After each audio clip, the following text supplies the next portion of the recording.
My amp unit, it's time to wake up, get up, and get amplified. Smackdown 2/17/23, the go-home show to the Elimination Chamber 2023. Tonight, the world finds out Roman Reigns, Sami Zayn, one son of a bitch, walks out champion. The other, a lot less weight around their shoulder and waist. Does Cody Rhodes take on Roman Reigns in that mega match at Mania? Is it Sami Zayn versus Cody? Does VKM muddy the waters and create a triple threat scenario? A schmaz finish tonight. Sami, Roman, Cody at Mania. I'm telling you, a triple threat is not needed, even if you split up two separate matches for WrestleMania. Night 1, Night 2. There's 2 nights. Sami and Roman can run it back and let Cody and Roman have a separate match. Everything is determined tonight in the big Elimination Chamber Raw Women's Championship #1 contenders match.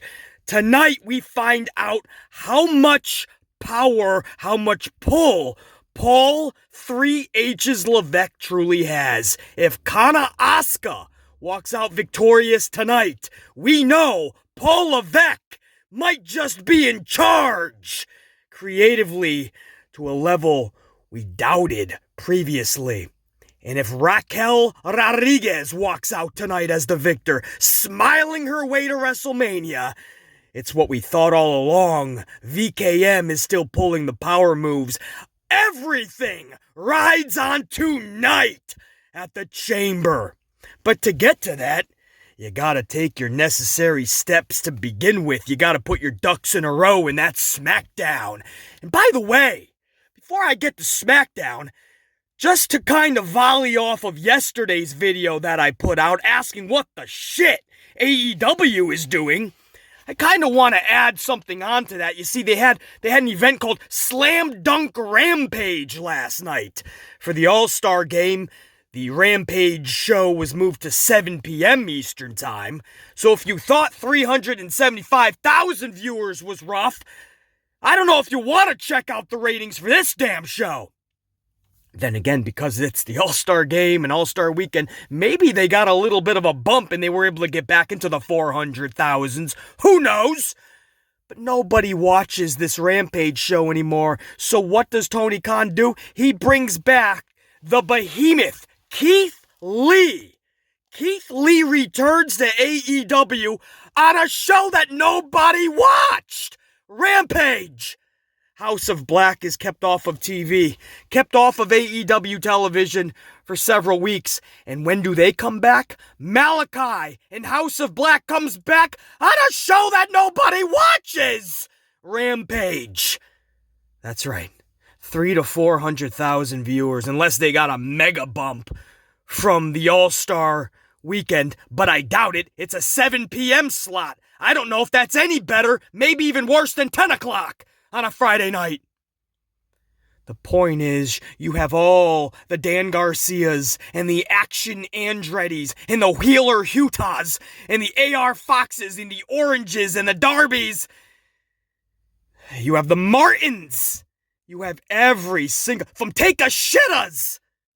You have them all. Anybody underneath the sun, from the UK to Japan, anybody that Tony Khan wants to polish up like a new toy and parade them out there on Dynamite. Preston Vance to Josh Woods. What the fuck is a Preston Vance? Evil Uno is in the face of Mox. Evil Uno getting that prime TV time. Evil Uno! But Keith Lee and Malachi Black and everybody else has to play around on Rampage. The Miros and the Archers and the FTRs can never even come back to fucking... They can't get the phone call to even show up to catering. Wardlow botched 77 different times. The people that are supposed to be on Dynamite are either at home because they're not getting called to show up to work, or they're on Rampage. And the people that are on Rampage should be at home or in catering or twiddling their thumbs while playing in traffic. It doesn't make sense, folks. BC is amplified on this Elimination Chamber Saturday. BC is out in the world. We got a lot of business to conduct. We don't even got a lot of time for this SmackDown review. So let's get into this shit. That's just a little bit of a volley off of yesterday's video when I heard that Keith Lee and House of Black, they all showed up to a rampage that nobody's watching. And then you say, well, basically, that's what you say, man. Doesn't it have to be a must-watch television show? Well, you can't do that if you don't have surprises, BC. It's Keith Lee. It's House of Black. Book them correctly first. Make your casuals. Make your AEW tried and trues. Make them care about them more. Build your characters before you try to put all the weight of the world of the shows on these characters' backs. That's never going to work. You need to build the shows from storylines alone. The characters should be built within the show!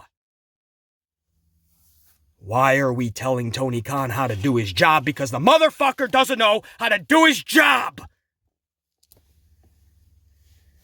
Now, where was I? SmackDown! February 17, 2023, the go-home show. This, the go-home show to Elimination Chamber, this was in Montreal! This was in Canada! They were going to tape this last week, and they said, you know what? Fuck it. It's going to be a hot crowd. We can make a lot of money if we add a show. Let's do a live show the night before, a live SmackDown. It's a lot more production-wise, because you want to get your ducks in a row for the Chamber, or for the pay-per-view that weekend, but I love this decision. When it was all said and done, SmackDown was actually pretty mid. It remains the best show in all of pro wrestling, and I'm pretty sure the rating is going to reflect that. But pretty mid. What do I mean? Let's get this party started, amplified style. The night starts off with Ronda Rousey and Shayna Baszler together. Now, I told you for months that they were tagging up with each other at live events. And usually when they do this, when Vince does this, they're grooming a certain team. They're feeling everything out at the live shows, what works, what doesn't, what the fans are reacting to, what they're not, what you have to polish off, what you have to get rid of, and then for the live TV shows, you start to see said team. So I told you guys months ago, man, especially because they looked like, even when Ronda Rousey was champion, they just didn't know what to do with her. And that was Ronda's problem. That was WWE's problem from day one with Ronda. The way that Lacey Evans has been being booked, dominant, talking a lot of trash, giving zero fucks, that should have been Ronda's booking the entire time. Shayna Baszler's booking should have been that. I understand she's not the best talker, but she should have been a badass from day one, not taking fruit roll-up losses in less than 2 minutes, time after time after time. So, here we are, Ronda and Shayna Baszler tagged up. I told you guys months ago that was going to happen, and here we are. This was not the end of it last night. This is just the beginning of them tagging up. The issue is, what exactly are they doing with Ronda and Shayna? What's the end goal? Right now, your tag champions is Damage Control. You have to build your heel champions up as badasses, as vicious, diabolical heels. They can't just be beat by even more diabolical, vicious heels, because it's gonna make Io and Dakota look like idiots. So what's the deal? Io and Dakota, I guess, would have to lose to a face team at Mania, and then maybe SummerSlam. It's gonna be a short reign for the faces, whoever that may be, and then they drop the titles at SummerSlam to Ronda and Shayna. I'm guessing that's gonna be the plan. Anyway, for here, Rousey and Baszler defeat Nattie and Shotzi. This was a 7-minute match. Ronda Rousey taps Shotzi out with the armbar. For those keeping score, that is the 3rd time Shotzi has tapped out to Ronda's armbar, guys. They faced each other a couple times before, and Shotzi is always getting her arm snapped back. This actually wasn't a bad match, and in all factuality, the best Ronda has looked in a long time in that ring. Maybe this tag team is exactly what both Ronda and Shayna Baszler need right now. because they desperately need some type of care in their booking. Next up, speaking of tag teams, was Hit Row, and they were rapping to a beyond disinterested Montreal. Now, I didn't mind their rap, actually. Top Dollar starts it off, and I quote, "Reporting live from Montreal, Quebec, where we all know the fact that Brett screwed Brett. And I gotta thank the Lord above, because tomorrow we get to leave Canada." And then B-Fab chimed in, and B-Fab says, "And let's be real quick. Canada's all about Toronto, you're all the side chicks." I actually dug that rap. Unfortunately, two people that didn't dig it was my boy Bray Wyatt and everybody's favorite uncle, Howdy. Because Wyatt and Howdy appear on the apron. Bray throws Top Dollar. First of all, the lights went out. Nobody knew if maybe Vince just didn't like the rap and shut the lights on him. Undertaker's back. It's Bray. Montreal didn't pay the electric bill. The lights go out. Nobody's really thinking Bray's got anything to do with Hit Row, though. That's exactly what happened. Bray Wyatt, Uncle Howdy appear on the apron. Bray throws Top Dollar over the top rope immediately. Michael Cole says, and I quote, "Top Dollar had no problem going over the top rope there." Cole throwing savage shade still to poor Dollar. This poor Top Dollar can't buy $1 right now. He cannot get Michael Cole off of his ass. At this point, I think it's a big rib. For those of you that don't know what we're talking about, several weeks ago, maybe even a month or two ago, Top Dollar tried to do a dive over the top rope. He didn't even make it halfway, guys. It wasn't as funny as Titus O'Neil at the greatest Royal Rumble when Titus came down at full velocity, or at least Titus's full velocity, which is pretty much negative 10 miles an hour on the highway, or to put that in wrestling perspective, pretty much 4% of what the Ultimate Warrior used to run to the ring. But for Titus, it was full velocity.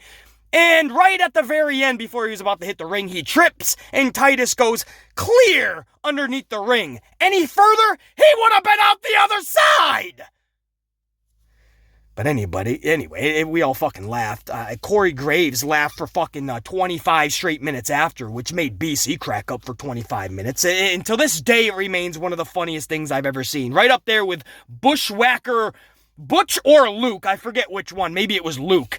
He gets into the Royal Rumble. He bushwhacks his way all the way to the ring. Then he gets into the ring, still bushwhacking. And I think it was Earthquake that sent him over the top rope immediately when he got in the ring. And then Bushwhacker Luke continues to bushwhack like he never got eliminated. It was hilarious. That was right up there with Titus. Now, the thing with Top Dollar was actually kind of scary as well, because this guy could have broke his fucking neck, man. He's a big dude. He got hung up on the ropes, totally tips over. And then he gets up like he hit the move, which was hilarious. Now, I think Michael Cole was pissed off because he was really into the move. Top Dollar's gonna fly! Crash landing. Michael Cole probably thought Top Dollar made him look like an idiot on the call. Either way, Michael Cole is not letting this dude down. This was a serious moment where Bray Wyatt threw Dollar over the top rope, and Michael Cole says, Top Dollar had no problem going over the top rope there.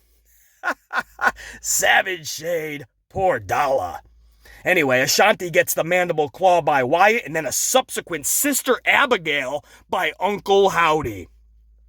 Wyatt then grabs the mic and says, and I quote, "You're welcome, Montreal." In other words, shutting up Hit Row in their rap. This started an actual thank you Bray chant from Montreal. Bray says, and I quote, "Bobby Lashley, Brock Lesnar, whichever of you wins tomorrow night," meaning tonight, "run," he says. Bro, this BC never even thought of the possibility. Could you imagine Wyatt versus Lesnar at Mania? Would they do that shit? Would they play it safe? Which is even still kind of badass. I could think of a cool story if they went Lashley and Wyatt. That's more of the safer bet. Bobby Lashley versus Bray Wyatt, I'd be down with that. I got 100 different stories you can catapult off of starting Monday night. Starting tonight, actually. But the mega match here would be Brock Lesnar versus my boy Bray fucking Wyatt. The story you can tell, Uncle Howdy involved, throw in an Alexa Bliss. Let's have some fun with this shit. Let's have the Beast meet the Monster and rock the fuck out. Brock versus Bray. Again, do they have the balls to pull that, though? I don't know, man. And that's risky, too. Bray cannot lose at Mania. Lesnar losing at Mania doesn't actually sit well with me, but you gotta believe that after the Saudi show, Lesnar's gone till at least Survivor Series, I'm guessing. So absolutely he can take that L to Bray, no harm, no foul scenario. But there is a harm foul situation if Bray Wyatt loses at Mania, because that is unacceptable. And if you need any evidence of that, you can go back to the Seth Rollins match with Bray Wyatt at Hell in a Cell and how that was just a bundle of wrong. You can go back to the Goldberg match in Saudi and see how that was a dumpster fire of wrong. You can go back to Mania when he lost against Orton and see that that was nothing but nonstop. Hell no, that shouldn't have happened. That's what that was time after time with Bray Wyatt. What I saw at that last pay-per-view when he defeated LA Knight. No harm, no foul for LA Knight, by the way. He's so good, he's going to bounce back from that. It's a loss against Bray fucking Wyatt, the Beast, the Monster. That is no burial for LA Knight, not even close. What I saw in that pay-per-view was actual good booking. Bray's always got good booking. It's the big matches that Vince always had him lose. But Vince always gave him the good booking. It was all from his creativity. It was all from Bray's dome piece, Bray's creativity, and Vince just steered it a little bit and approved it. But when it got to the big matches, he never wanted Bray winning. What we saw at that last pay-per-view against LA Knight, I don't care if it was the Mountain Dew match, the Coca-Cola match, the Capri Sun match, the Yahoo match. Whatever you want to call it, Bray Wyatt looked dominant. You gotta keep that momentum, man.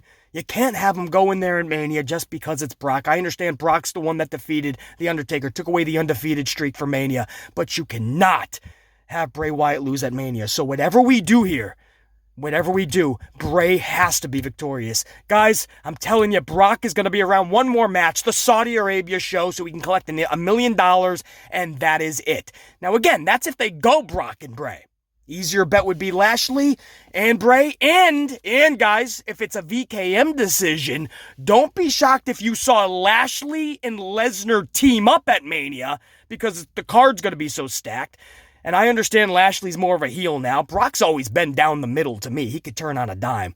But don't be surprised if they have to team up to form a mega team to take on Bray and Uncle Howdy.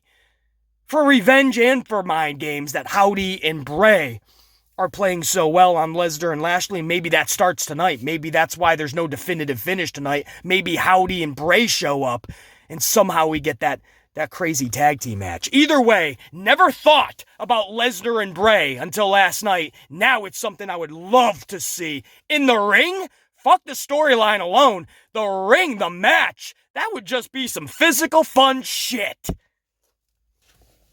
So we got to see where they're going with there. This is what we said for the last week, right? They got to do something with Bray Wyatt, because after that pay-per-view match with LA Knight, ever since, it's been pretty fucking quiet on the Bray front. Like, they don't know what to do with him, and they're taking away some momentum that the dude had with that win over LA Knight. I'm like, bro, you got to get him out there, and we got to get pumping, rocking, and amplified. Anyway, that's a big story. I had to spend a few extra minutes on that. Bray Wyatt, Brock Lesnar. Would they do that? Next up, Drew McIntyre and Sheamus defeat the Viking Raiders in just under 8 minutes. Mac hits the Claymore Party. Let me do that better. Mac hits the Claymore Party. It's a party. A Claymore Party on Eric. 1, 2, 3. Looking up at the lights are the Viking Raiders. What are we doing with the Drew and Shane? I gotta ask. What's the end goal with them? Same thing I ask for Rousey and Shayna. I can at least see them with titles in the future. But what are we doing with Drew McIntyre and Sheamus? Because they're not going to be the ones that take titles off of the Usos, I would hope. Nobody gets built in the process. The whole Usos title reign versus for that? I'd rather see Sami and Kevin Owens win the titles at that point. It's weird to me. It seems very Very lackluster and lazy. They had nothing for Drew, nothing for Sheamus. They threw them together. I'm not saying it doesn't work. I just don't see an end goal. Does anybody really need to see them get tag titles in a non-existent division so they can be just as irrelevant as they were booked as singles competitors? Now they're just together, even more irrelevant, in an even more non-existent division, but now they have to hold more weight going through the airport in those titles. I don't know if BC needs to see them with titles. In fact, I know I don't. I just saw Drew winning World Heavyweight Gold just a couple years ago. You talk about downgraded. You talk about a consolation prize. I don't know what they're doing. What is the end goal, the end game with Sheamus and Drew McIntyre? On the flip side, what the fuck are they doing with the Vikings, bro? With or without Van Halen, Sarah Logan, with or without her. And after 4 separate repackages of these Raiders, they are still as insignificant and irrelevant as they've been since day one on the main roster. How do you screw up War Machine? I would love to know. But they found a way to screw up the War Machine. And when they arrived, I believe they were called the Viking Experience, and after 2 weeks of making fun of them across the wrestling world, they had to change them to the Viking Raiders. And then they go through 3 or 4 repackages as the Viking Raiders, and they still come out the losing end immediately. With or without a manager, it doesn't matter. It is a shame what happened to the Viking Raiders to War Machine. Up next, this has major significance for tonight. This was Asuka defeating Liv Morgan via the armbar submission at the 5-minute mark. Carmella, Nikki Cross, Nattie, Raquel Rodriguez, they all enter the ring post-match. And after a foolish melee, because that's all it was, just to have every female out there to remind everybody that they're all in this chamber match tonight. So everybody's out there just arguing like school children at recess. And maybe somebody took somebody else's cherry Capri Sun, so now they're like, screw you, Stacy, I want it back. You know, and Deborah's like, well, no, Stacy didn't take it, Veronica. She always had the watermelon flavor. You're a bitch. And then they all start getting into the ring, doing their moves together. It's a foolish melee. It's lazy booking. Montreal deserved better. We deserved better. But you know what? When it all winded back up, the last 2 in the ring ended up being Asuka and Liv Morgan, the same 2 that started that match anyway. And when it was all said and done, Liv showed a little bit of respect, actually, to the heel Kana Asuka. Leaves the ring, and the last visual was Kana Asuka.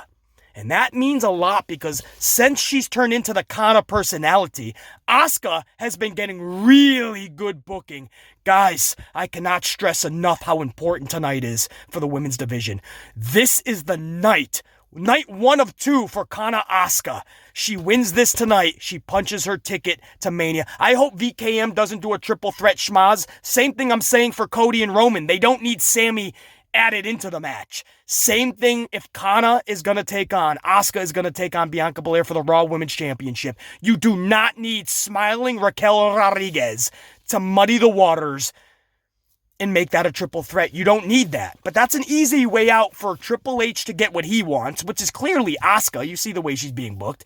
He's always been so high on Asuka. Gave her a 900-plus day undefeated streak until Vince ruined it on the main roster thanks to Charlie Flair and that Mania debacle.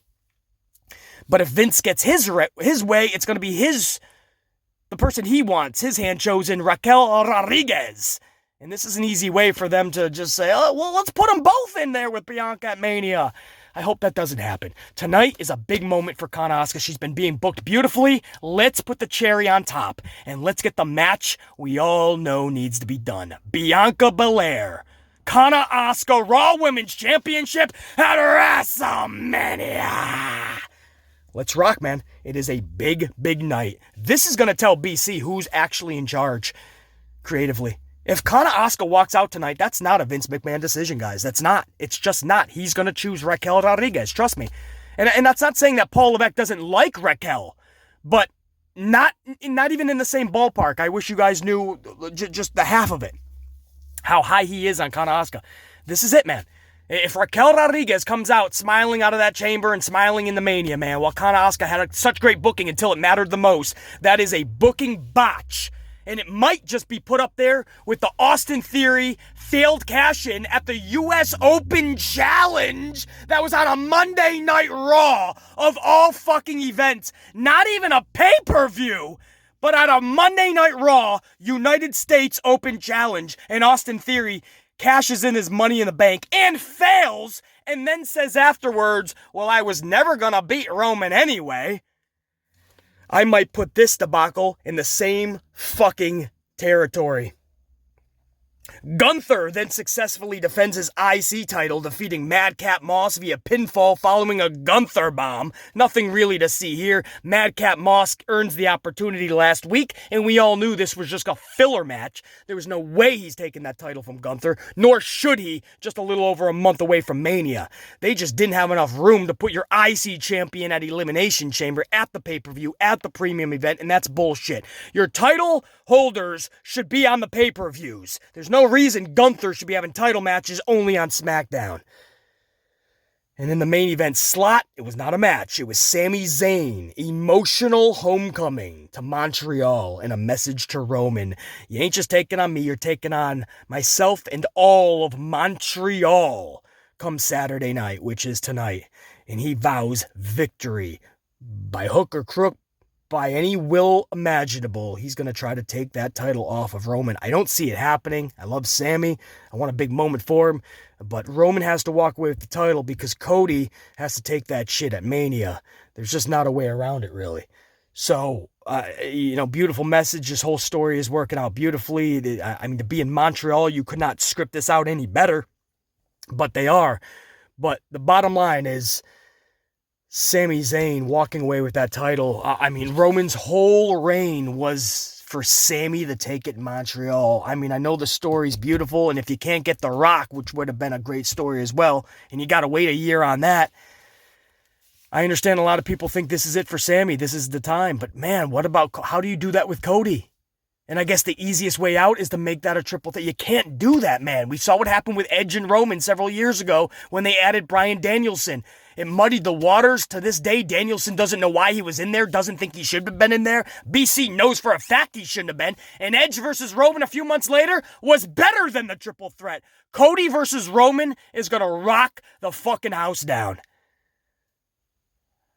We can blab another 20 minutes on this. Who knows what they do tonight? They better get uber creative. They better been thinking about this for a fucking while, because you are in this guy's hometown. You have pumped that crowd up to a scenario where it's almost like a Sammy wins or we riot scenario. But I just don't see a way where he can walk away with the fucking titles. Or does it happen? Does Cody cost Roman the titles? And that's going to set up the triple threat, I think. Man, I don't want to think that. Anyway, what's cool here is Sami's old theme music was played, man. And that crowd was rocking. For the next 6 minutes, Sami Zayn had a Sami ovation. Or should I say a standing ovation. But that was a 6-minute Sami ovation. The promo itself was maybe a minute. And he just had that message for Roman. We're going to take that title, man. You're taking on me and Montreal. Man, guys, I cannot tell you enough. Be as amplified and as emphatic enough to tell you how important tonight is. Yeah, I'm out in the world. We're doing podcasts wherever we can at this point to do these shows and get this out to you guys. But some way over the next 24 hours. I don't know when. It could be midnight tomorrow. I don't know when. But you guys will get a full throttle, good, the bad, and the ugly review of the Elimination Chamber. We are going to be amplified. We're going to stay amplified. And we are going to rock this show down to the core. Whatever happens tonight, we're going to talk about it. Until we do, think, be, live, amplified. Top guy, I'm out. BC saying check you.